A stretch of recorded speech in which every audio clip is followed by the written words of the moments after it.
নমস্কার। জীবনের কথা ১৮৯ পর্বে মরমিয়া স্পিরিচুয়াল সোসাইটি ইউটিউব চ্যানেলের যত সুধী দর্শক, শ্রোতা, জিজ্ঞাসু, আগ্রহী, অনুরাগী, অনুগামী আছেন, তাদের সবাইকে স্বাগত জানাই। আগের একটা পর্বে বলেছিলাম যে হেমন্তকালে আদা, এখন শীতকাল পড়ে গেছে। শীতকালে গুরু মহারাজ বলতেন যে অনুপান হচ্ছে পিপুল শুট। পিপুল শুট আপনারা জোগাড় করে মুখে রাখতে পারেন, কিংবা চায়ের সাথে খেতে পারেন, কিংবা জলের সাথে খেতে পারেন, বিভিন্ন তরি তরকারিতে মশলার মতন ব্যবহার করতে পারেন। এই ঋতুটা ধরে পিপুল শুট খাওয়া খুব ভালো।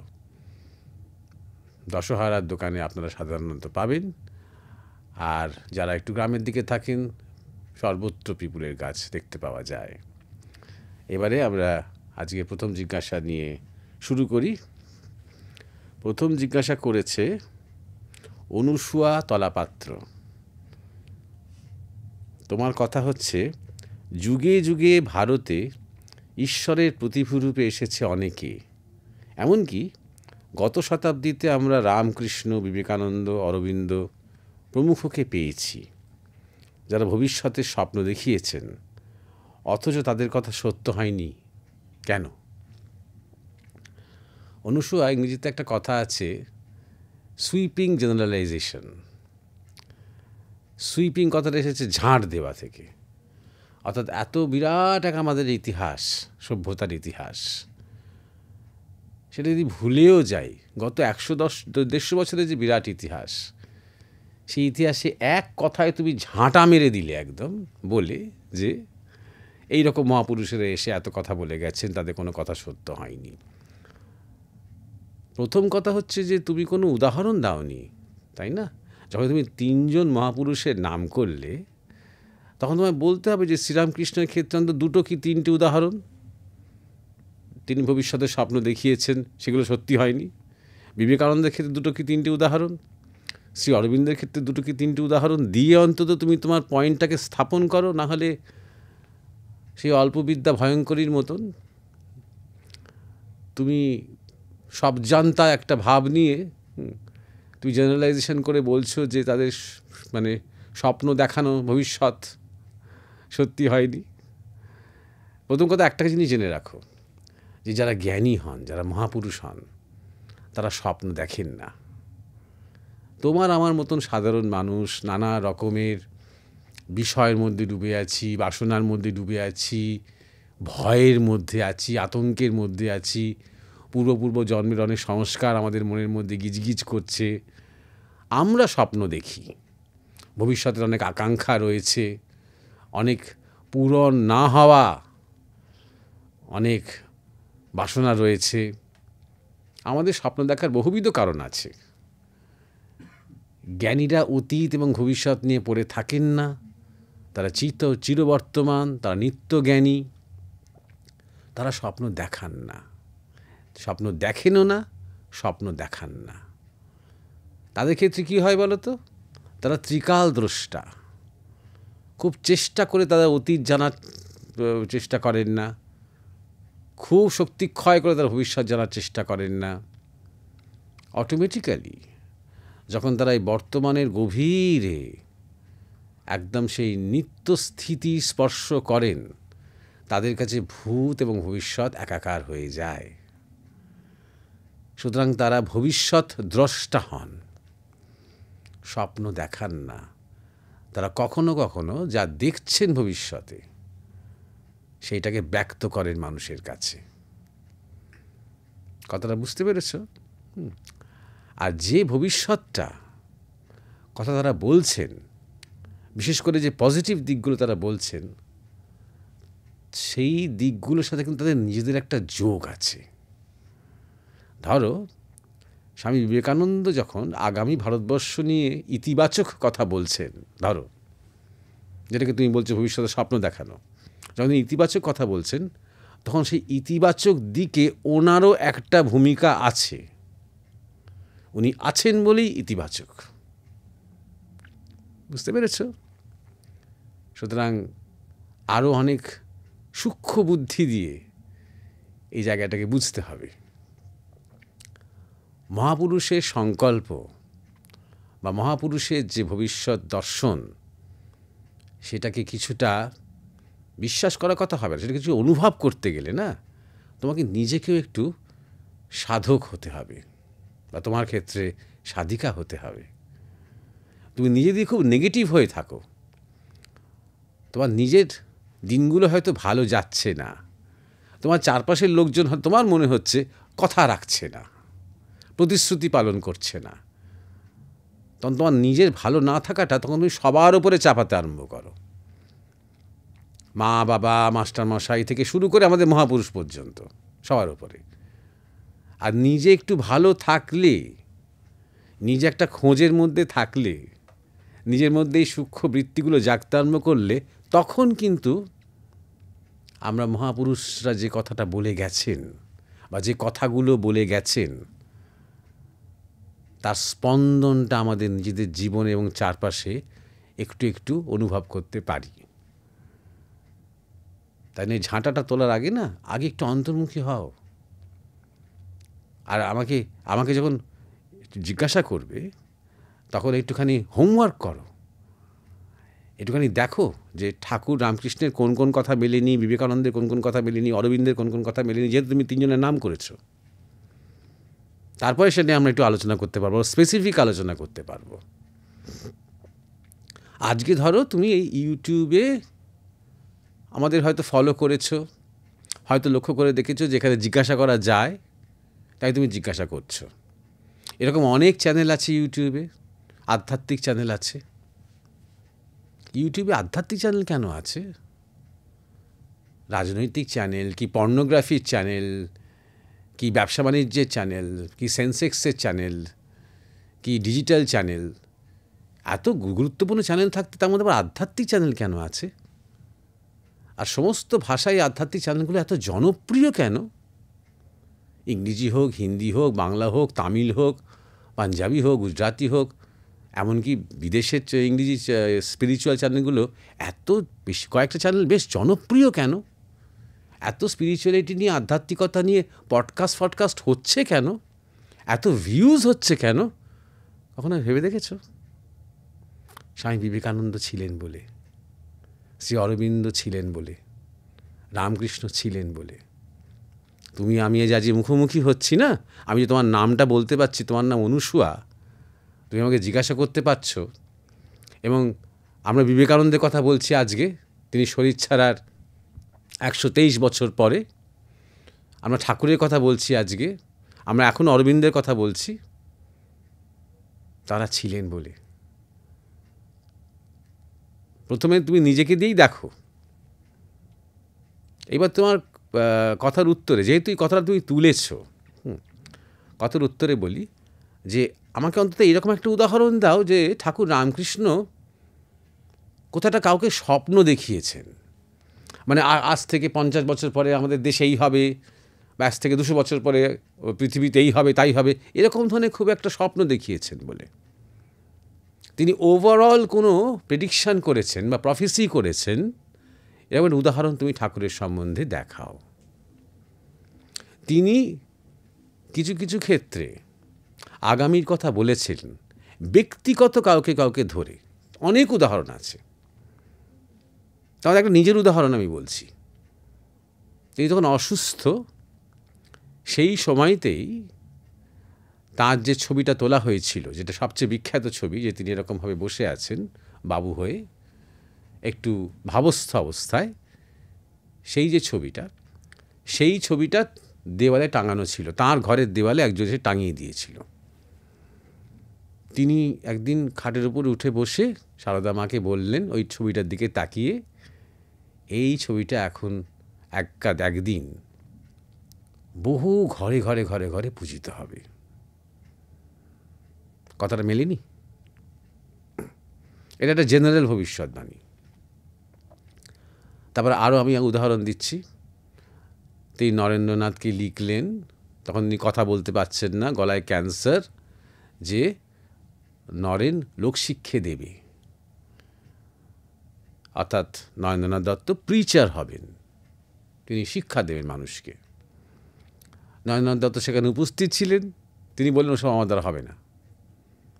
ঠাকুর বললেন তোর ঘাড় দেবে। কথাটা মেলেনি? আরও উদাহরণ দিচ্ছি। কাপ্তেন বলে একজন, তার নাম কাপ্তেন না, তাকে বলা হতো কাপ্তেন বলে একজন আসতেন ঠাকুর রামকৃষ্ণের কাছে, খুব ভক্ত ছিলেন তিনি, নিয়মিত যাতায়াত করতেন। তাকে একদিন ঠাকুর বললেন যে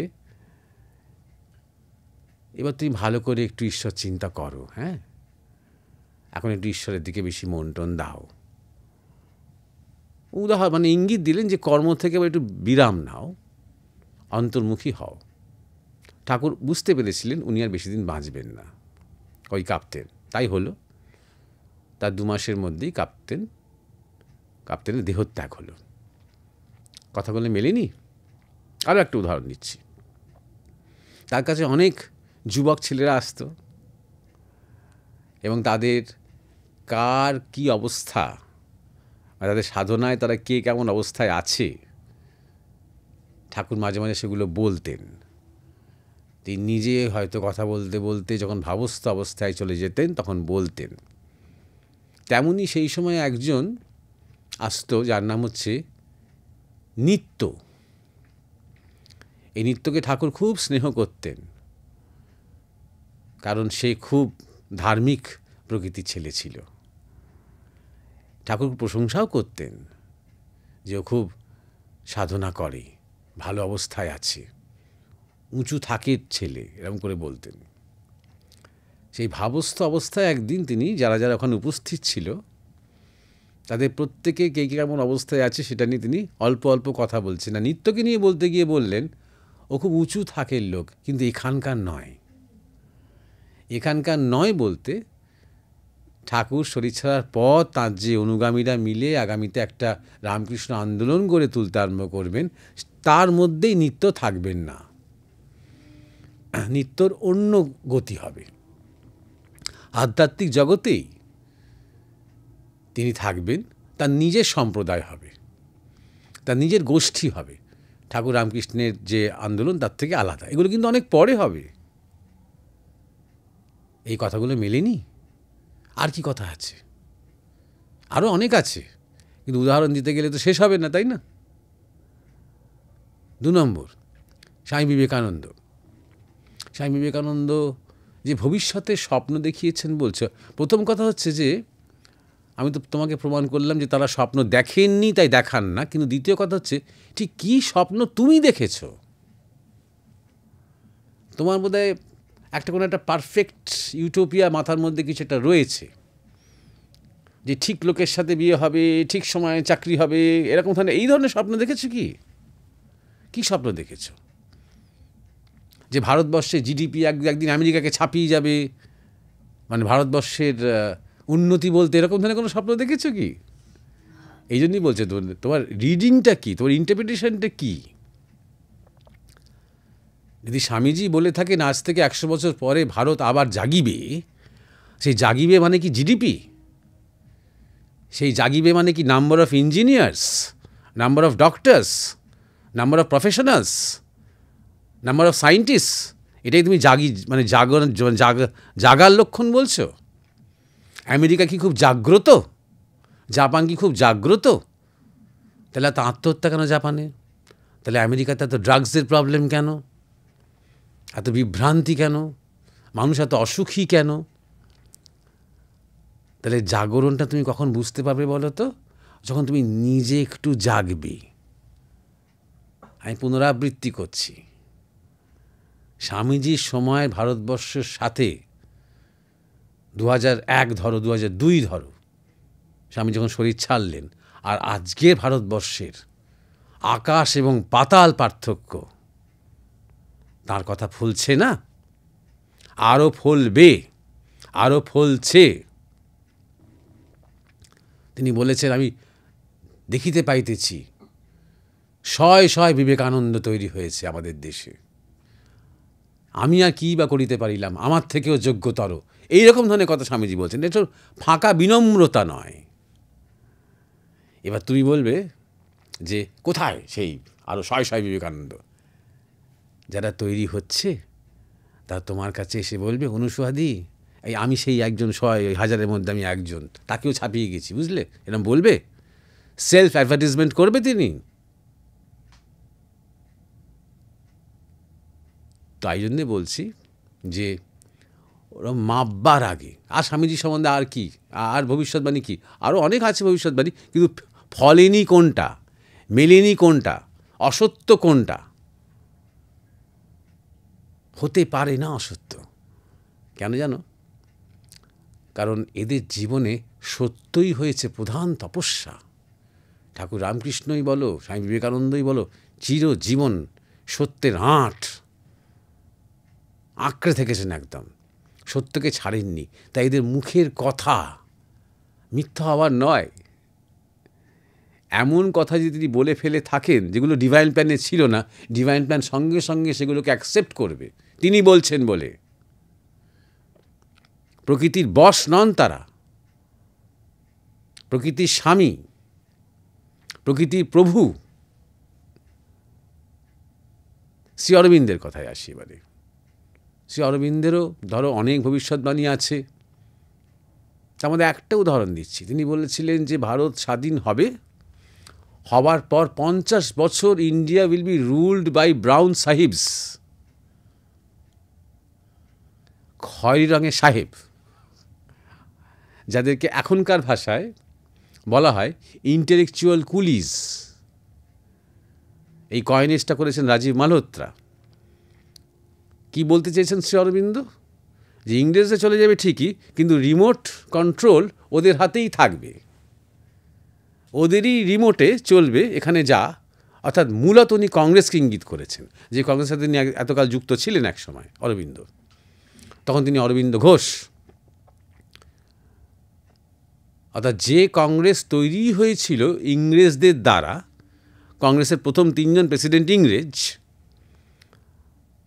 সেই ইংরেজদেরই দ্বারা শিক্ষিত এবং ইংরেজদের কাছে নিজেদেরকে মানে চিরভৃত্য মনে করেন এমন সবাই কংগ্রেসের বড় বড় নেতা থাকবেন ভারত স্বাধীনতা পাওয়ার পরেও। যারা সেই ইংরেজের ভৃত্য নিজেদেরকে নয় বলে মনে করেন, তাদেরকে ব্রাত্য করে দেওয়া হবে, সরিয়ে দেওয়া হবে, যেমন সুভাষচন্দ্র বসু। আগামী 50 বছর, 1947 যদি ধরো, তাহলে 1997 পর্যন্ত অ্যাপ্রক্সিমেট ব্রাউন সাহেবরাই দেশকে চালাবে। মোটামুটি কংগ্রেস কালই চলেছে, মাঝখানে তো কয়েকটা বছর বাদ দিয়ে 1999 থেকে চেঞ্জ হতে আরম্ভ করেছে।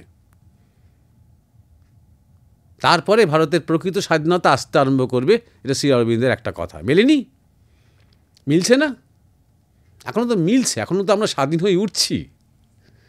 এখনও পুরোপুরি মিলল কি মিলল না ইভ্যালুয়েশন করার সময়ও হয়নি। তার আরেকটা যে ভবিষ্যৎবাণী, যেটা তার সারা জীবনের সাধনা, সেটা হচ্ছে সুপ্রামেন্টাল কনসিয়াসনেস ডিসেন্ট করবে, অতি মানস চেতনা অবতরণ হবে মাসের মধ্যে। এ এক অসম্ভব মানে পরিকল্পনা বলতে পারো। এটা কোনো স্বপ্ন দেখা বা স্বপ্ন দেখানো নয়, এটা তার নিজের সাধনা। তিনি ভারতবর্ষের জন্য এবং গোটা বিশ্বের জন্য এই সাধনাটা নিজের ওপরে ন্যস্ত করেছিলেন। তিনি সাধনা করে এটা তিনি করবেন, মাসের মধ্যে তিনি নামাবেন অতিমানস চেতনা। তা সেই অতিমানস চেতনা নামছে বা একটা সারা বিশ্বে জাগরণ হচ্ছে, সেটা তুমি কি করে বুঝবে? তুমি কিছু ফোন নিয়ে বসে থাকলে আর কিছু ঘরের মধ্যে শুধু সংসারের কাজ করলে বা পড়াশোনা করলে বা চাকরি করলে বা সেই নিয়ে ভাবিত থাকলে তুমি কি করে জগৎটাকে দেখবে? তুমি কি করে অনুভব করবে যে শ্রী অরবিন্দের এই কথার মধ্যে কিছু সত্য আছে কি না? 3 নম্বর, শ্রী অরবিন্দের সবচেয়ে বড় প্যাশন, যেটা যে ভারতবর্ষ অখণ্ড যে রূপ, সেটা একটা মাতৃশক্তি, সেটা একটা সত্যিকারের মা। এবং এই মা যতক্ষণ না তার মানে কাটা অংশগুলো জোড়া লাগছে, ততক্ষণ পর্যন্ত মায়ের যে মাতৃত্ব এবং মায়ের যে শক্তি সেটা জাগ্রত হতে পারছে না। এই যে তার আরেকটা বলতে পারো ভবিষ্যৎবাণী বা ইঙ্গিত। অপেক্ষা করো। তিনি তো কোনো টাইম ফ্রেম দিয়ে যাননি যে এই 30 বছরের মধ্যে ঘটনাটা ঘটে যাবে, 50 বছরের মধ্যে ঘটে যাবে। আরেকটু যদি তুমি, আবার বলছি, একটু সূক্ষ্ম দৃষ্টি যদি তোমার থাকে তাহলে বুঝতে পারবে সেই দিকে অনিবার্যভাবে ইতিহাস এগোচ্ছে, সেটা তুমি বুঝতে পারবে। আর কি ভবিষ্যৎবাণী বা ভবিষ্যৎ স্বপ্ন যা তুমি দেখেছ? শেষে এসে তোমাকে আমি একটা পরামর্শ দেব, সেটা হচ্ছে নিজে ভালো থাকার চেষ্টা করো। অপরকে বিচার করার প্রয়াস বন্ধ করো।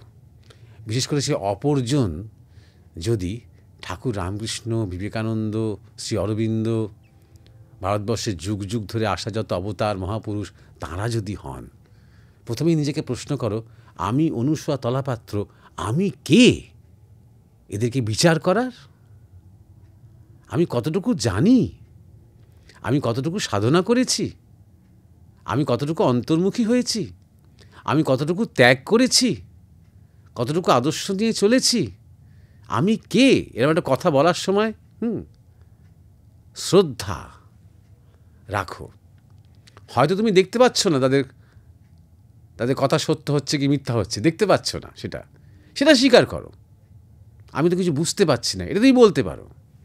কিন্তু সুইপিং একটা স্টেটমেন্ট দিয়ে দিয়েছো যে তাদের তো কোনো ওই কথা সত্য হয়নি, দাঁড়ি। তারপর জিজ্ঞেস করছো কেন? তুমি ধরেই নিয়েছো করে আমাকে জিজ্ঞাসা করেছো কেন। অর্থাৎ আমাকে তোমায় বলতে হবে কেন তাদের সব কথা সত্য হয়নি, তাই না?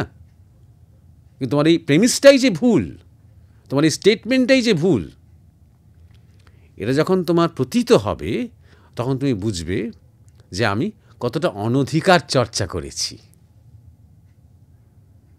আমার এখতিয়ার নেই, এরকম ধরনের একটা ঝাঁটা মারা সুইপিং স্টেটমেন্ট করা।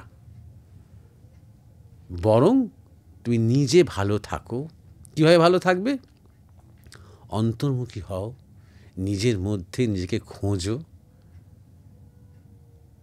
তাদের ভবিষ্যতে দেখানো স্বপ্ন টপ্ন নিয়ে তোমাকে ভাবতে হবে না। মহাজনগত পন্থা, তারা যে পথে হেঁটেছেন সেই পথ অনুসরণ করো। তারা যে শিক্ষা দিয়েছেন, তারা যে প্রেরণা দিয়েছেন, সেই প্রেরণা নিয়ে নিজের মধ্যে ডুব দাও এবং নিজের মধ্যে আনন্দ, শান্তি, প্রেমের সন্ধান করো, কারণ সেখানেই আছে।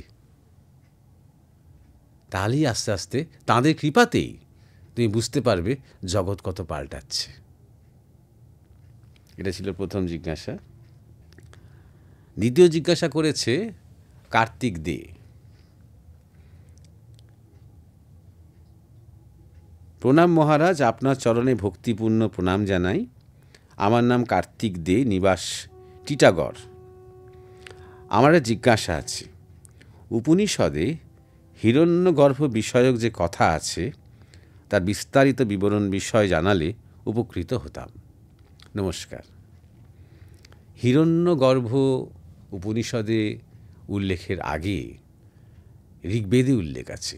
প্রথম উল্লেখ হিরণ্যগর্ভের ঋগ্বেদে, তারপর উপনিষদে একাধিকবার উল্লিখিত হয়েছে, ভগবদ্গীতাতে উল্লেখ আছে, পাতঞ্জলি যোগশাস্ত্রে উল্লেখ আছে, বিভিন্ন আমাদের প্রাচীন শাস্ত্রে হিরণ্যগর্ভের উল্লেখ আছে। এবং এক এক জায়গায় এক এক রকমভাবে তার ব্যাখ্যা হয়েছে। সব ব্যাখ্যার সাথে যে বাকি ব্যাখ্যা মিলেছে তা নয়। সুতরাং সব কটা ব্যাখ্যা নিয়ে আলোচনা করতে গেলে আমাদের মধ্যে বিভ্রান্তি বেড়ে যাবে। আর এটা আমাদের দেশের বা আমাদের সংস্কৃতির পক্ষে এটা অগৌরবজনক নয়, খেয়াল রাখবে। এখানে আমাদের স্বাধীনতা আছে, আমরা যে যেমন খুশিভাবে ব্যাখ্যা করে গেছি, ব্যাখ্যা করতে পেরেছি। অনেকে সেই ব্যাখ্যার বা অপব্যাখ্যার সুযোগ নিয়েছে, দুর্ব্যবহার করেছে। অনেকে সেই ব্যাখ্যা দিয়ে মানুষের কল্যাণ করেছেন। এবার আমি যে অবস্থায় আছি সেই অবস্থা আমি ব্যাখ্যা করছি তার। আরেকজন তিনি হয়তো আমার থেকে অনেক উচ্চ অবস্থায় আছেন, তিনি যেভাবে ব্যাপারটাকে অনুভব করেছেন, তার যে অভিজ্ঞতা হয়েছে সেভাবে তিনি ব্যাখ্যা করেছেন, তাই জন্য ব্যাখ্যা নিয়ে এত কনফিউশন। ওভারঅল তোমাকে আমি একটা ধারণা দেওয়ার চেষ্টা করছি। হিরণ্যগর্ভ মানে সোনার গর্ভ। হিরণ্য মানে সোনা। আর গর্ভে কি হয়? গর্ভে সন্তান ধারণ হয়, তারপর প্রসব হয়। তার মানে এটা সৃষ্টিতত্ত্ব। অর্থাৎ পুরো এই ব্রহ্মাণ্ড সৃষ্টি হওয়ার মুহূর্তে, প্রাক মুহূর্তে, এটা কিন্তু খেয়াল রাখতে হবে, আমরা মুহূর্তে, প্রাক, পর ব্যবহার করলেও এটা কিন্তু টাইম ডাইমেনশনের অনেক ওপরে। এখানে টাইমের কোনো ফ্যাক্টরই নেই। অতএব এই হিরণ্যগর্ভ থেকে সৃষ্টি এককালে হয়েছিল এ কথা বলা যাবে না, হয়ে চলেছে, নিত্য চলছে। তাহলে এই পুরো এই বিশ্ব ব্রহ্মাণ্ড সৃষ্টি প্রসব কালে এবং তার প্রাক মুহূর্তে যে অবস্থায় ছিল, অর্থাৎ পুরো ব্রহ্মাণ্ডের যে তত্ত্ব, তার যে ডেটা, তার যে ইনফরমেশন, তার যে প্রোগ্রামটা যে পয়েন্ট অফ সিঙ্গুলারিটিতে ছিল, তাকে বলা হয় হিরণ্যগর্ভ। ইংরেজিতে বলে কসমিক এগ।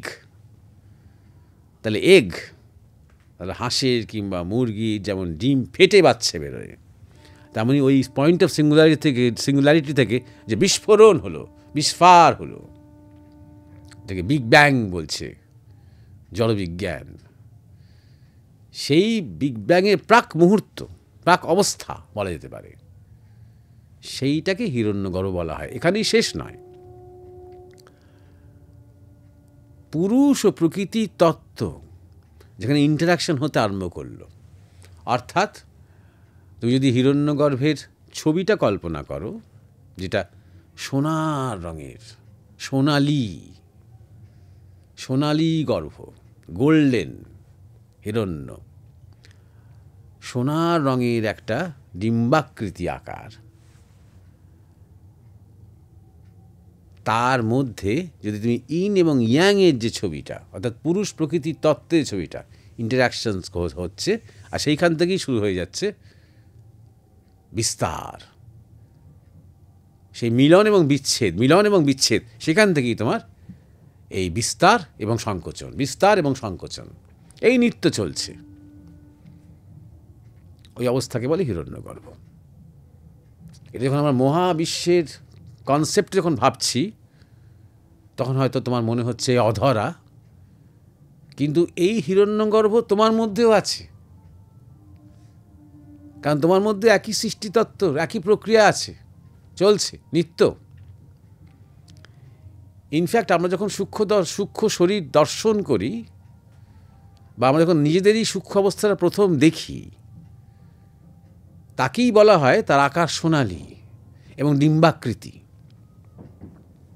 আমাদের এই বুড়ো আঙুলের বেস থেকে, নিচ থেকে বুড়ো আঙুলের টিপ পর্যন্ত, যদি তুমি বেসটা যদি তুমি নাকের ডগায় ঠাকাও, তাহলে ঠিক এই টিপ পর্যন্ত, এইখানে তোমার আজ্ঞাচক্র, এইখানে এইরকমই ধরনের একটা আকারে, লম্বাটে, একটু গোলাকার আকারের, যখন তুমি এক ধরনের কিছুটা গোল্ডেন, ইয়েলোইশ, একটা আলো মতন বা জ্যোতি মতন দেখতে পাবে, তখনই তুমি বুঝতে পারবে যে তুমি তোমার সূক্ষ্ম শরীর দর্শন করছো। প্রাথমিক অবস্থায় যত তোমার চিত্তশুদ্ধি হবে, যত তোমার মন একমুখী হবে, যত তোমার ধ্যান এত নিবিড় হবে, আস্তে আস্তে আস্তে আস্তে আস্তে আস্তে ওই স্বর্ণাভ অবস্থাটা আরও উজ্জ্বল হতে আরম্ভ করবে। তখন যেটা ফিকে, ম্লান, অস্থির, চঞ্চল যে জ্যোতিটা ছিল, সেটা আস্তে আস্তে স্থির হতে আরম্ভ করবে, এবং সেটা ধীরে ধীরে ধীরে ধীরে ধীরে এতটাই শুদ্ধ হয়ে যাবে, বাউলরা তাকে বলছেন কাঁচা সোনার মতো রং। বাউল গানে তাকে বলছে, ওই দেখো তুমি কিন্তু হিরণ্যগর্ভের দিকে চলে আসছে কনসেপ্টটা করতে করতে। সেই গর্ভই তোমাকে আস্তে আস্তে সেই আলোটাই ধীরে ধীরে ধীরে ধীরে তোমাকে ওই ডাইমেনশনের পারে নিয়ে গিয়ে আত্মতত্ত্বের দিকে নিয়ে যাবে। এবং তখন তুমি বুঝতে পারবে যে ওই গর্ভ পেরিয়েই তোমার নিত্যতা, তোমার স্থিতি, আবার গর্ভ দিয়েই তোমার এই দ্বৈততা গ্রহণ। আশা করি বিষয়টা বুঝতে পারছো। একটা দ্বৈততার যে আভাস তখনও আছে, কারণ পুরুষ প্রকৃতির তত্ত্ব তার মধ্যে রয়েছে। সেখান থেকেই তোমার এই স্থূল শরীরটা এসেছে, সেখান থেকে তোমার সূক্ষ্ম এবং কারণ অবস্থাটাও সেখান থেকে এসেছে। যা কিছু এসেছে, যা কিছু ম্যানিফেস্ট হয়েছে, তার পেছনেই আছে ডুয়ালিটি, দ্বৈততা। তাই জন্য দ্বৈততাকে ধরেই আমরা অদ্বৈত তত্ত্বে যখন যাই, তখন আর এই পুরুষ প্রকৃতি হেন তেন এই ডুয়ালিটিগুলোর প্রশ্নগুলো আর থাকে না, এই অপোজিটসের প্রশ্নগুলো আর থাকে না, এই পোলারিটিটা তখন থাকে না। তা সুতরাং তোমার নিজের মধ্যেও, মানুষের শরীরের মধ্যেও আমরা যখন আজ্ঞাচক্রে জ্যোতি দর্শন করতে আরম্ভ করি, তখন ওটা ওই হিরণ্যগর্ভের প্রথম অবস্থা, যেটা ধীরে ধীরে ধীরে ধীরে আরও ডিপ হতে হতে, আরও ডিপ হতে হতে, আরও গভীর হতে হতে হতে হতে আস্তে আস্তে তোমাকে একদম সোনালি উজ্জ্বল এবং কাঁচা সোনার মতন যে রং, যে শুদ্ধ রং, সেইখানে যখন নিয়ে যাবে, তখন তুমি বুঝতে পারবে যে তোমার পরিচয়ের আদি জায়গাতে তুমি চলে আসছো, জন্ম জন্মান্তরের সমস্ত সংস্কার অতিক্রম করে। সেই হচ্ছে হিরণ্যগর্ভ। হিরণ্যগর্ভ থেকেই এই সৃষ্টির উৎপত্তি, আবার সেখান থেকেই আবার লয়ের শুরু। আশা করি বিষয়টি পরিষ্কার হয়েছে। 3 নম্বর জিজ্ঞাসা ফারহাদ, বাংলাদেশ থেকে। গুরু মহারাজের আলোচনা পড়ার সময় কিছু কিছু মুহূর্তে হু হু করে কান্না চলে আসে, চোখে জল গড়িয়ে পড়ে, শরীরের লোমগুলো দাঁড়িয়ে যায়, ক্ষণিকের জন্য থমকে যাই আমি। আমরা আসলে ওনার কে? ভক্ত, অনুরাগী, শিষ্য, স্নেহের কেউ হয়তো, আরও কিছু থাকতে পারে, আমার জানা নেই। আমরা যারা জেন জি আছি বা জেন জি আছি, আমাদের সম্পর্কে গুরু মহারাজ কী বলেছেন? তাহলে ফারহাদ আলী, ব্যক্তিগতভাবে তুমি তোমার জানার চেষ্টা করো, তুমি কে? তুমি এবং কালেকটিভ একটা আইডেন্টিটি, প্রত্যেকে তাঁর কে। সম্পর্কটা না সবসময় ব্যক্তিগত হয়, সম্পর্ক কখনো কালেকটিভ হয় না। একটা আদর্শ কালেকটিভ হয়, একটা বিশ্বাস কালেকটিভ হয়, একটা সংগ্রাম, একটা আন্দোলন কালেকটিভ হয়। কিন্তু যদি তুমি সম্পর্ক, এমন একটা সম্পর্কের কথা বলছো যেটা খুব ইমোশনাল, তোমার চোখে জল এসে যায়, তোমার গায়ে কাঁটা এসে যায়, তোমার যেন থমকে তুমি দাঁড়িয়ে পড়ো, এগুলো ঠিক থিওলজিক্যাল নয়, এগুলো ঠিক আদর্শগত নয়, এটা একটা ব্যক্তিগত জায়গা, ইমোশনাল। তাই না? তোমার সাথে আরেকজনের মিলবে না। এই একই অভিজ্ঞতা যে সবাইরই হচ্ছে, যারা তার দ্বারা অনুপ্রাণিত, আমি তাদের কথা বলছি, সবাই যে একই রকমের অভিজ্ঞতা হচ্ছে তা নাও হতে পারে। তবে তোমাকে আমি একটা কী বলবো, টিপস দিচ্ছি। এই যে তুমি জেন জি কথাটা ব্যবহার করেছো, অনেকেই আজকাল যারা হয়তো আমাদের চ্যানেলে নিয়মিত শ্রোতা, তারা হয়তো জেন জি ব্যাপারটা ভালো করে বুঝতে পারবেন না, সেটা আমি একটু পরিষ্কার করে দিই। যারা ধরে নেওয়া যাক 1997-98 সাল থেকে 2012-13 মধ্যে জন্মগ্রহণ করেছে, তাদেরকে বলা হচ্ছে জেন জি। এদের বৈশিষ্ট্য কি? এরা ইন্টারনেট জগতে বা ইন্টারনেট সময়কালে জন্মেছে। সুতরাং ইন্টারনেট, সোশ্যাল মিডিয়া বা ডিজিটাল যে জগৎ, তার সাথে এরা সহজাত, সেই জগতে এরা নেটিভ। তারা সেই জগতেরই বাসিন্দা। তারা খুব একটা গাছপালা, মাঠ ঘাট, হাঁটা চলা, নৌকা বাওয়া এই জগতের বাসিন্দা খুব একটা নয়। তারা ডিজিটাল জগতের বাসিন্দা। তাদেরকে যদি একটা ঘোড়ায় উঠে চালাতে বলা হয়, কাল ঘাম ছুটে যাবে, হয়তো কয়েক মাস লেগে যাবে। কিন্তু নতুন গ্যাজেট নিয়ে আসা যদি হয় তার সামনে, 10 মিনিটের মধ্যে পুরো গ্যাজেটটাকে বুঝে যাবে। এদেরকে বলা হয় জেন জি, অর্থাৎ যাদের বয়স এখন ধরা যাক 28, 25, 26, 20, 18, 17, এটা হচ্ছে জেন জি। কিন্তু এই ভাষাটা আমেরিকানরা ব্যবহার করে। তুমিও কেন নকল করছো সেই ভাষাটা? তুমি জেন জি মানে যে তুমি একটা বিশেষ কিছু, তা কেন ভাবছো? এই ভাবনা থেকে নিজেকে আগে মুক্ত করো। এই যে জি কথাটা বলছো, তুমি সচেতন কি যে তোমাদের বাংলাদেশি বলো, আমাদের ভারতবর্ষী বলো, কিছুকাল আগে আমরা জেড বলতাম, অ্যালফাবেটের শেষ অক্ষরটাকে XYZ বলতাম। এখন এই আমেরিকানদের কাছে শিখে শিখে আমরা নকল করে করে XYZ বলছি। আর সেখান থেকে এই জেন জি কথাটা ওরা জনপ্রিয় করেছে বলে আমরা জনপ্রিয় করছি। তাহলে যখন ধরো আজ থেকে 200 বছর আগে ইন্ডাস্ট্রিয়াল রেভলিউশন হলো, তখনও তো আমাদের জীবন পুরো পাল্টে গেল। ইন্ডাস্ট্রিয়াল রেভলিউশন তো হলো বেসিক্যালি ইংল্যান্ডে, আস্তে আস্তে ইউরোপের বিভিন্ন জায়গায় ছড়িয়ে পড়লো, করে করে কলোনাইজড হওয়া তৃতীয় বিশ্বটা পুরো একদম ধরে নাও সেই ইন্ডাস্ট্রিয়াল রেভলিউশনের শ্রমিক হলো, তাই না? আমাদের পুরো জগৎটা পাল্টে গেল। কল কারখানা, ধোঁয়া, খনি, কারখানা, মানে এই একটা অন্যরকমের জীবন, চাষবাস, তাঁত থেকে তুমি শুধু ভারতীয়দের কথা তুমি ভাবো, একদম অন্যরকম একটা জীবন শুরু হয়ে গেল।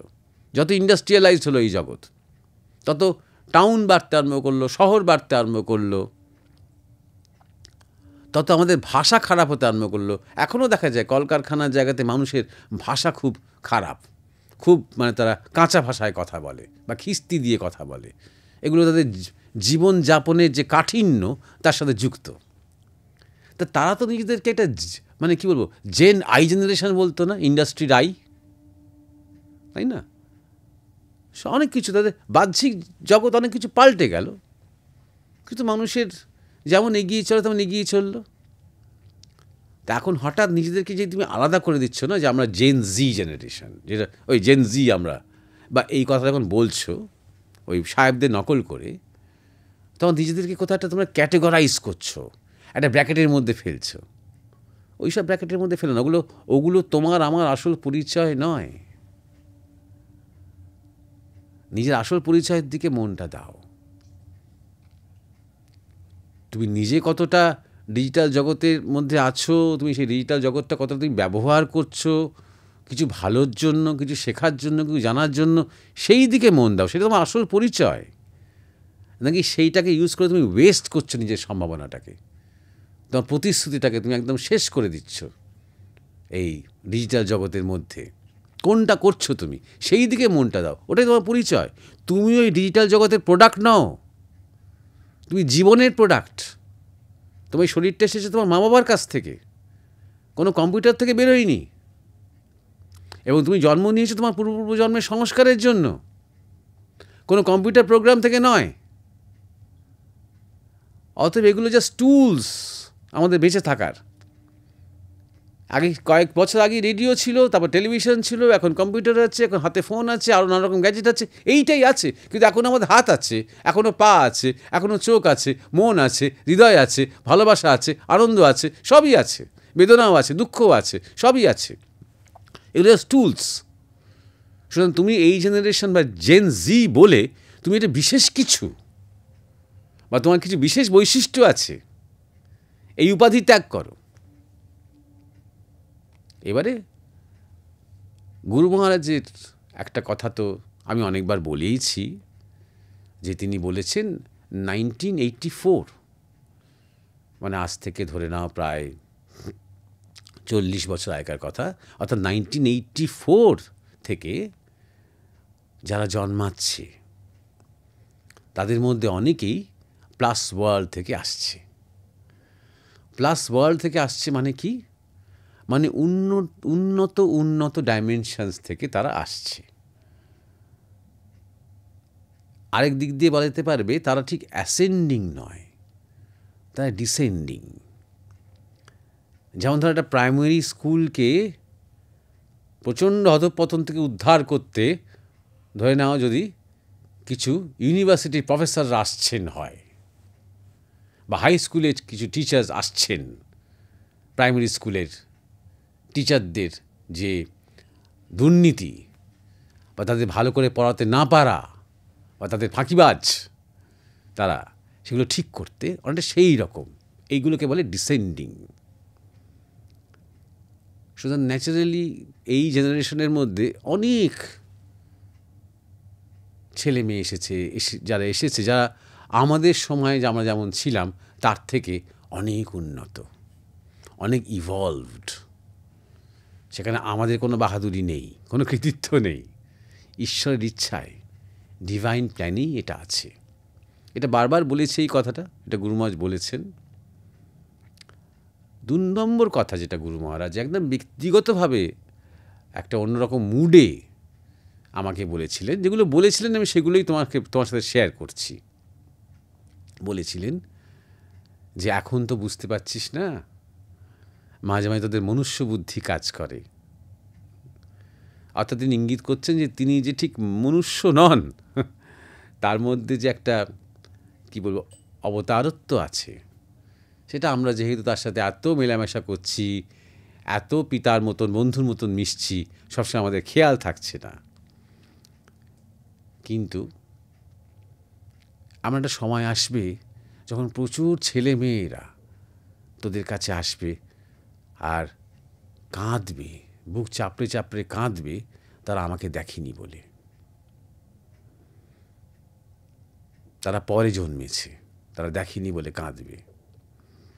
জানবি তারা সবাই আমার প্রিয়জন, তারা সবাই আমার। তাদেরকে কাছে টেনে নিবি, দূরে সরিয়ে দিবি না। এরকম করে আমাদের গুরু মহারাজ বলতেন। এর মধ্যেই তুমি তোমার কোনো উত্তর খুঁজে পাও, তুমি খুঁজে নাও। এরকম বহু আছে যাদের হয়তো আমরা এখনও দেখিনি, বা তাদের সাথে হয়তো আমাদের কোনো যোগাযোগ হয়নি। তারা ভেতরে ভেতরে নিজেদের মতন করে তারা তৈরি হচ্ছে, তারা গুরু মহারাজকে ধরেই, তাকেই গুরু মেনে নিয়ে, তাকেই ভগবান মেনে নিয়ে, তাকেই প্রিয় মেনে নিয়ে তারা তাদের জীবনে বিবর্তিত হয়ে চলেছে। এমন অনেকেই আছে। আবার কারো কারোর সাথে হয়তো যোগাযোগ হচ্ছে। সুতরাং অবশ্যই আজকে তিনি তো তার লীলা এখনও বলা যায় প্রায় সদ্যই অবসান হয়েছে। 26 বছরটা কোনো সময়ই নয়। তার লীলার যে শক্তি, তার লীলার যে মাহাত্ম্য যত দিন যাবে আরও প্রকট হবে। তার শক্তিতেই, তার কৃপাতেই অনেকে এসেছে, তাদের অনেকের মধ্যেই তার শক্তিই কাজ করছে, তার কৃপাই কাজ করছে। সুতরাং সব কিছু আবার যে অত কষ্ট করে বুঝতে হবে তারও দরকার নেই। তুমি তাকে নিয়ে তোমার নিজের সাধনায় ডুব দাও। তার সাথে আমার কি সম্পর্ক, এটা নেহাতি ব্যক্তিগত, এটা নিজের সাথে নিজের। এটা ঠিক প্রকাশ্যে এটা নিয়ে আলোচনা করা যায় না। আমরা সবচেয়ে গোপন, সবচেয়ে ইন্টিমেট সম্পর্কগুলো নিয়ে আমরা বেশি কথা বলি না, কারণ কথা বলার কিছু নেই। সম্পর্ক যত ইন্টিমেট তত আমাদের মন মৌন। সেটাই ইন্টিমেসির প্রধান লক্ষণ। তাই না? অত বোঝার চেষ্টা করো না যে এটার কী নাম দেওয়া যায়। নিজেকে ভাগ্যবান বলে মনে করো, যাকে তুমি কখনো দেখোনি, তার কথা শুনতে শুনতে তোমার চোখে জল আসছে, তার কথা ভাবতে ভাবতে তোমার গায়ে কাঁটা দিচ্ছে, তার চিন্তা করতে গিয়ে তোমার সব কাজ থমকে যাচ্ছে। এটা বিশেষ একটা কৃপা। এটা কোনো বাজে লোককে ভেবে তোমার হচ্ছে না, কোনো ফিল্ম আর্টিস্টকে ভেবে তোমার হচ্ছে না, কোনো ধর্মান্ধ কোনো নেতাকে ভেবে তোমার হচ্ছে না। এটা স্বামী পরমানন্দকে ভেবে তোমার হচ্ছে। অনেকের মধ্যে এখানে তোমার ব্যতিক্রমী তুমি একজন। সেই কৃপাটাকেই তোমার জীবনের মূলধন করো, করে ডুব দাও। এবারে আজকে শেষ জিজ্ঞাসা, সুমন্ত চ্যাটার্জি। আমি বলছিলাম যে আমরা যেসব মন্দির, দেবালয় বা সতীপীঠ দর্শন করি, এগুলো থেকে আমাদের আত্মিক উন্নতি হয় না জাগতিক? বাড়ি থেকে বসে করলে ওগুলি হবে। মানে এক কথায় তীর্থভ্রমণের উপকারিতা বা অপকারিতা সবটাই নিজের উপর নির্ভর করছে। সতীপীঠ বা বিভিন্ন দেবালয় মন্দিরে যদি আমরা যাই, নির্ভর করছে সেটা আধ্যাত্মিক উন্নতি হবে না জাগতিক উন্নতি হবে, কার উপর নির্ভর করছে? যে যাচ্ছে তার উপরে। আমরা আধ্যাত্মিক উন্নতির জন্য যদি যাই, তাহলে আধ্যাত্মিক শক্তি একটা সেখানে পেতে পারি। আর যদি জাগতিক উন্নতির জন্য যাই, তাহলে জাগতিক আমাদের যে প্রার্থনা তাও পূরণ হতে পারে। আমরা যে সমস্ত মন্দির বা সতীপীঠগুলোকে আমরা খুব জাগ্রত বলি, এইটা কি ভেবে বলি যে সেখানে গেলে মানুষের খুব জ্ঞান হয়?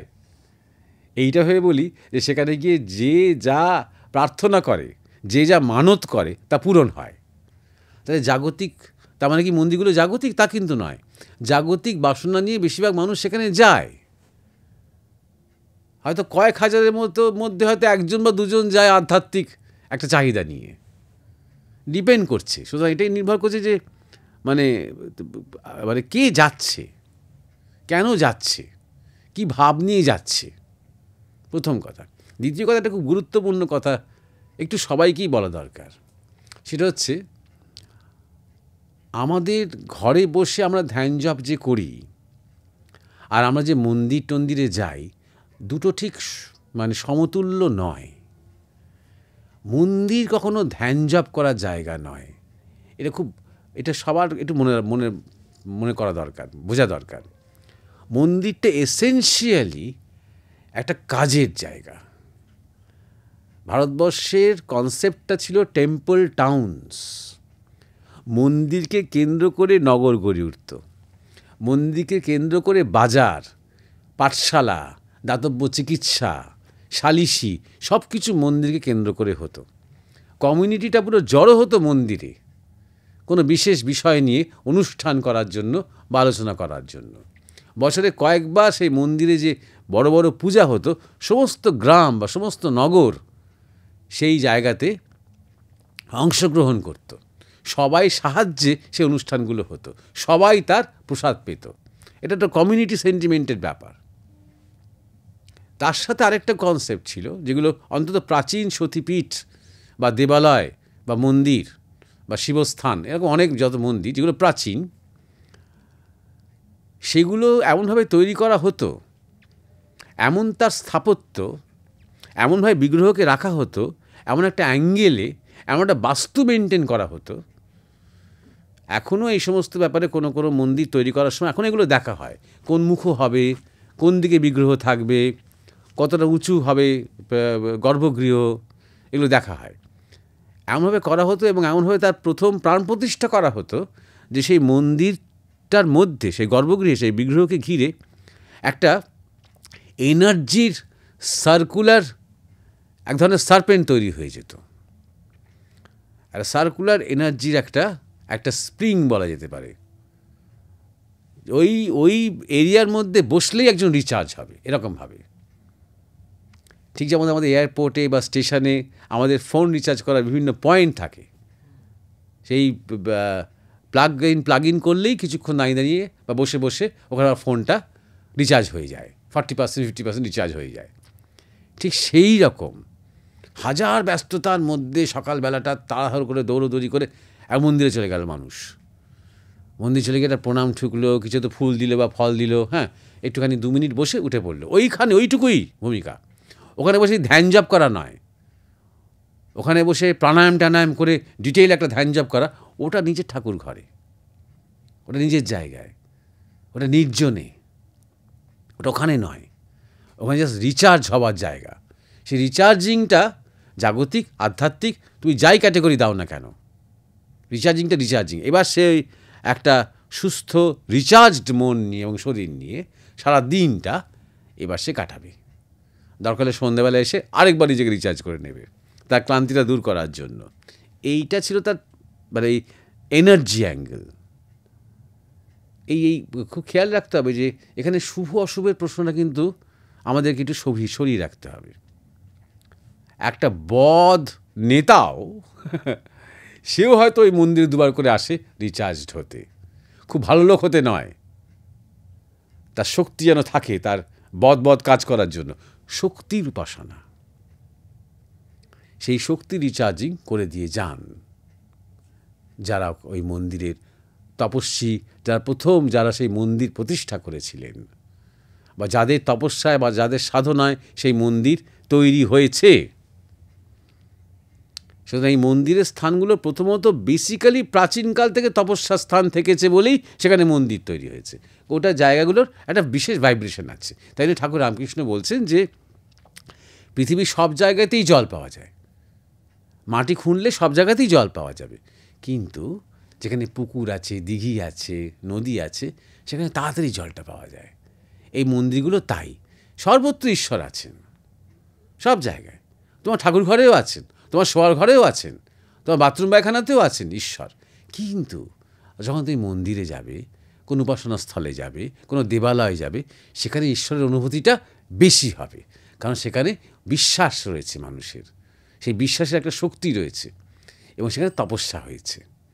এর সাথে আরেকটা গুরুত্বপূর্ণ কথা, যেটা আমাদের গুরুমাজকে দেখে আমরা জেনেছি বা শিখেছি, অনেক সময় মহাপুরুষেরা, যেমন ধরা যাক ঠাকুর শ্রীরামকৃষ্ণ, স্বামী বিবেকানন্দের মতো মহাপুরুষেরা, বা অনেকেই যারা পরিব্রাজনে থাকেন, যারা জ্ঞানী মানুষ, এবং আমাদের গুরু মহারাজ, তারা এই সমস্ত তীর্থস্থানে যান। কখন যান? যখন বহু মানুষের হুড়ুহুড়ি এবং তাদের কামনা বাসনায় আস্তে আস্তে আস্তে আস্তে সেই প্রাচীন কাল থেকে রক্ষা করা সেই শক্তি ধীরে ধীরে ধীরে ধীরে দুর্বল হয়ে গেছে, সে নিজেই আনচার্জড হয়ে গেছে, তখন এই মহাপুরুষেরা যান সেই মন্দিরকে আবার রিচার্জ করতে। এটাই হচ্ছে ভূমিকা। এবার আপনি যেভাবে দেখবেন, উপকারিতা অপকারিতা বলে কিছু নেই। যদি অন্তর্জগতের পরিবর্তন করতে কেউ চায়, তাহলে তাকে অন্তর্মুখী হতে হবে। কিন্তু একটা মন্দিরে যেখানে অত মানুষের ভিড় হয়, অত হইহল্লা হয়, অত লাইন দিয়ে প্রণাম করতে হয়, যেগুলো বিখ্যাত বিখ্যাত মন্দির, অত পাণ্ডাদের সমস্ত ব্যাপার স্যাপার রয়েছে, অত পূজা টুজা রয়েছে, ওখানে ঠিক তো অন্তর্মুখী হয়ে তপস্যা করা যায় না। ওটা নির্জন বনে মনে কোণে নির্জন জায়গাটাই খুঁজে নিতে হয়, নিজেরা ছন্দ বার করতে হয় সারাদিনের মধ্যে, ওটা করতে হয়। শুধু মন্দিরের ভূমিকাটা আমি পরিষ্কার বললাম, প্র্যাকটিক্যাল দিকগুলোও বললাম, রিচার্জিংয়ের দিকটাও বললাম। শেষ করছি একটা খুব পরিচিত গল্প বলে, যেগুলো আগেও বলেছি। মহাভারতের যুদ্ধের পর যুধিষ্ঠিরের মনের মধ্যে একটু আত্মগ্লানি তৈরি হয়েছিল। তিনি ভেবেছিলেন যে এত নরহত্যা হলো, হ্যাঁ, অনেক একজন যেন একটা মলিনতা এসে গেছে মনের মধ্যে। তিনি ঠিক করলেন তীর্থ দর্শনে যাবেন। সারা জীবন তো যুধিষ্ঠির এবং তার ভাইরা ঘুরেইছেন, খুব একটা স্থিত হয়ে একটা জায়গায় থেকেছেন কম। তা বিভিন্ন তীর্থ দর্শনে তারা যাবেন একটু পুণ্য সঞ্চয় করতে। একটু তীর্থ দর্শন করলে মানে কোনো নতুন নতুন জায়গাতে যাওয়াও তো হয়, এবং একটু মনের পরিবর্তনও হয়। একটু সারাদিন সেই থোরবড়ি খাড়াবড়ি থোর জীবনটা থেকে কিছুদিন ছুটি পাওয়াও তো যায়, তারও তো একটা ভূমিকা আছে। এমনি পর্যটনের থেকে তীর্থযাত্রাটা একটু অন্য রকম, সেখানে ভক্তি বিশ্বাসের ব্যাপার রয়েছে, সেখানে অন্যান্য ভক্তদের সাথেও দেখা সাক্ষাৎ হয়। তো যাই হোক, তারা শ্রীকৃষ্ণকে বললেন, বন্ধু তুমিও চলো আমাদের সাথে। শ্রীকৃষ্ণ, না গো, আমার এখন একদম সময় নেই, ব্যস্ততার মধ্যে আছি, আপনারা যান। তবে তেনা মাকাল ফল দিলেন, খুব সুন্দর টকটকে দেখতে মাকাল ফল দিলেন, দিয়ে বললেন, এইটা আপনি নিয়ে যান আমার হয়ে, আমার হয়ে আমার প্রতিনিধিত্ব করবে। যেখানে যেখানে আপনারা পুজো দেবেন, একে দিয়েও দেওয়াবেন, মানে একে নাম করেও দেওয়াবেন। যেখানে যেখানে আপনারা ডুব দেবেন, যে পূর্ণ নদীতে, যে পবিত্র ঝর্ণায়, সেখানে সেখানে একেও সেই ডুব দেওয়াবেন। যেখানে যেখানে আপনাদের কপালে হয়তো তিলক কেটে দেবে পুরোহিত, তখন এর কপালে একটা তিলক পরিয়ে দেবেন। তাহলেই আপনাদের পুণ্য হলেই আমারও পুণ্য হয়ে গেল, এর যখন হবে। যুধিষ্ঠির সানন্দে গ্রহণ করে তিনি সমস্ত তীর্থ সম্পন্ন করলেন এবং শ্রীকৃষ্ণের কথা তিনি শুনলেন অক্ষরে অক্ষরে। ফিরে এসে আবার সেই মাকাল ফলটি শ্রীকৃষ্ণকে ফেরত দিলেন। শ্রীকৃষ্ণ বললেন, যেমন যেমন বলেছিলাম তেমন করেছেন? বলে, হ্যাঁ করেছি। বাহ বাহ বাহ, খুব ভালো খুব ভালো। তা মাকাল ফল বাইরে দেখতে খুব সুন্দর হয়, কিন্তু ভেতরে দুর্গন্ধ হয়, খুব দুর্গন্ধ হয়। শ্রীকৃষ্ণ, দেখি তো কেমন পরিবর্তন হয়েছে। শ্রীকৃষ্ণ ধাম করে মাকাল ফলটা ভাঙলেন, ওখানে আবার দুর্গন্ধ বেরিয়ে এলো। শ্রীকৃষ্ণ বলেন, কই, কিছু তো পরিবর্তন তো হয়নি, এ তো কোনো দুর্গন্ধ তো সুগন্ধ হলো না, যেমন দুর্গন্ধ ছিল তেমনই দুর্গন্ধ থেকে গেল। তখন যুধিষ্ঠির, তিনি তো ধার্মিক মানুষ, বুদ্ধিমান মানুষ, তিনি বুঝতে পারলেন শ্রীকৃষ্ণ কী বলতে চাইছেন, যে নিজের অন্তর্জগৎ পরিবর্তন করতে গেলে অন্তর্মুখী হয়ে প্রবেশ করে ভক্তি ধ্যান জ্ঞানের মাধ্যমে নিজেকে দেখতে হয়, নিজেকে খুঁজতে হয়। ওই বাইরে বাইরে তীর্থ ভ্রমণ করলে ওই অন্তর্জগৎ কিন্তু পরিবর্তন হয় না। এরপরেও কথা হচ্ছে যে যা ভাব নিয়ে যাবে, তারপরেও কথা হচ্ছে প্রাচীন মন্দিরগুলি অন্তত রিচার্জিংয়ের জায়গা। তাদের মধ্যে হয়তো কিছু কিছু মন্দির তার কৌলিন্য হারাচ্ছে অতিরিক্ত ভিড়ের জন্য, চাপের জন্য। কিন্তু জানা যাও, একটা কথা মনে রাখবে, যে নতুন নতুন জায়গাতে আবার নতুন নতুন তপস্যা ক্ষেত্র কিন্তু গড়ে উঠছে, নতুন নতুন তীর্থ কিন্তু তৈরি হয়ে যাচ্ছে। এইভাবে প্রকৃতিতে না কোনো কিছু হারিয়ে যায় না, ব্যালেন্স হয়। আজ তাহলে এই অবধি থাক। সবাইকে আমার প্রীতি শুভেচ্ছা জানিয়ে আজকে শেষ করছি। নমস্কার।